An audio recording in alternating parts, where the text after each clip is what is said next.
thought she'd see you two together. Nice to see you again, Traveler and Paimon. Oh, we're not interrupting anything, are we? Not at all. I wasn't in the middle of an interview or anything. I was just asking Miss Keqing about purchasing a kite. A kite? Are you buying some regional specialties to bring back to Fontaine? Well, yes. And... It seems you haven't heard yet. The theme of this year's Lantern Rite is kites. Oh, so that's why Paimon has seen so many floating in the sky. Liyue Harbor is always changing, so it is only fitting that Lantern Rite should change in turn. The Keqing believes it would benefit Liyue to build on our own cultural foundation by embracing the technologies of other nations. After all, it is said that the stones of another mountain may serve to better polish one's own jade. yeah, remember my business meeting with Tianquan Ningguang the last time I was in Liyue Harbor? That's what it was about. But all I really did was use my network to introduce Lady Ningguang to some interesting people. I'm not sure that quite counts as fostering cooperation. In the end, we decided to combine Liyue's traditional art of kite making with Fontaine's mechanical vertical lifting device. Mechanical lifting device? Sounds pretty impressive.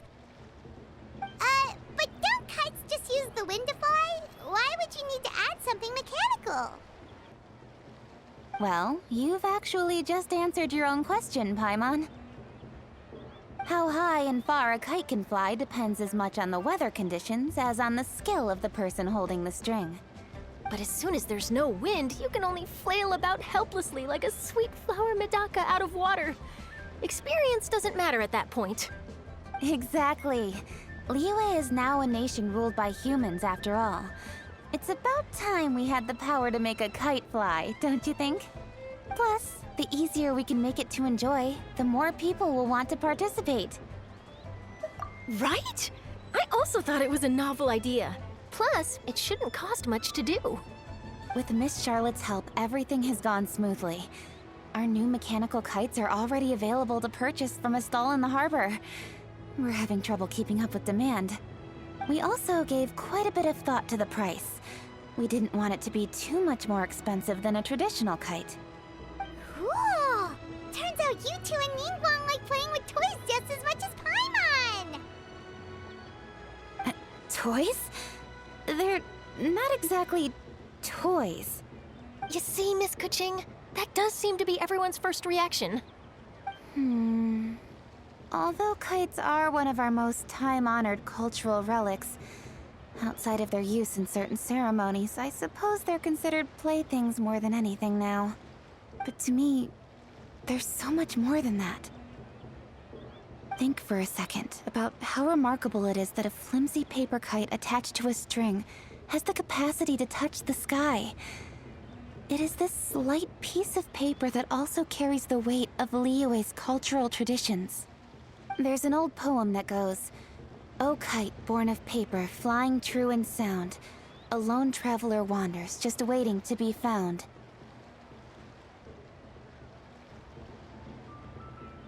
In the past, poets from Liyue used kites to symbolize a feeling of longing, or evoke the peacefulness of idyllic rural scenery. If the people of today can derive enjoyment from this activity, they will not only be more likely to better appreciate the tradition, but also to pass it down to the people of tomorrow. That's the Keqing we know, always thinking 5 steps ahead of anyone else. Well said, Miss Keqing. I've learned quite a bit myself. As long as you're willing to listen, I'm happy to share. I also know quite a lot about the various folk traditions related to kites. For example, whenever a kite blew away, people would say it was the Adepti that summoned the wind to take it away as an offering. That way, you can turn an unfortunate event into an auspicious one. What about something more fun? Do you know anything like that? More fun. Let me think. Oh, I suppose we should first talk about how kites are made. It's another one of our precious forms of traditional craftsmanship.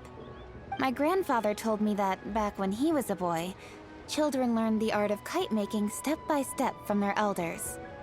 First, you use the thin strips of bamboo to construct the frame. Then, you draw a design of your choice on a piece of paper, paste it onto the frame, and tie on the string. Then, you look towards the sky and release the kite to soar among the clouds. Some people write down certain names or desires on their kites, cut the string, and let them fly free. Others may place particular thoughts or meaning into the design itself. Are certain designs associated with certain meanings? I'm gonna jot all of this down.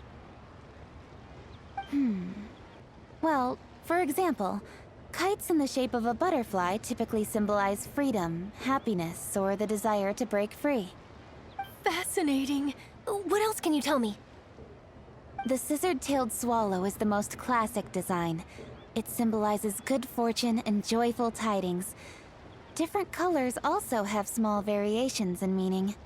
Are these commonly understood meanings and symbols in Liyue?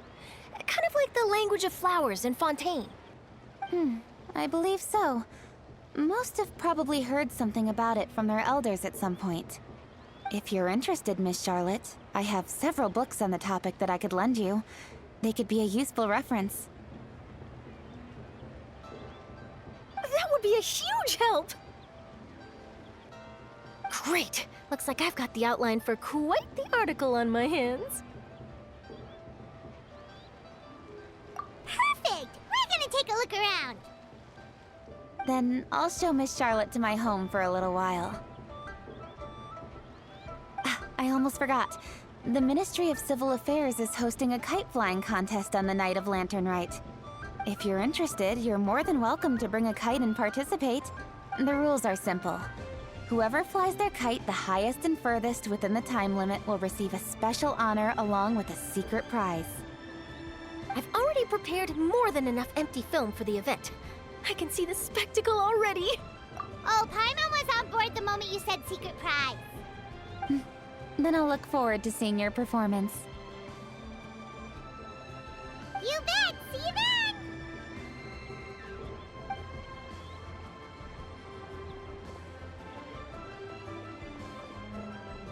Wait, Traveler? Take a peek to your right.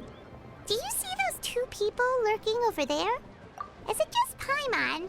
Or were they staring at us the whole time we were talking to Keqing and Charlotte just now?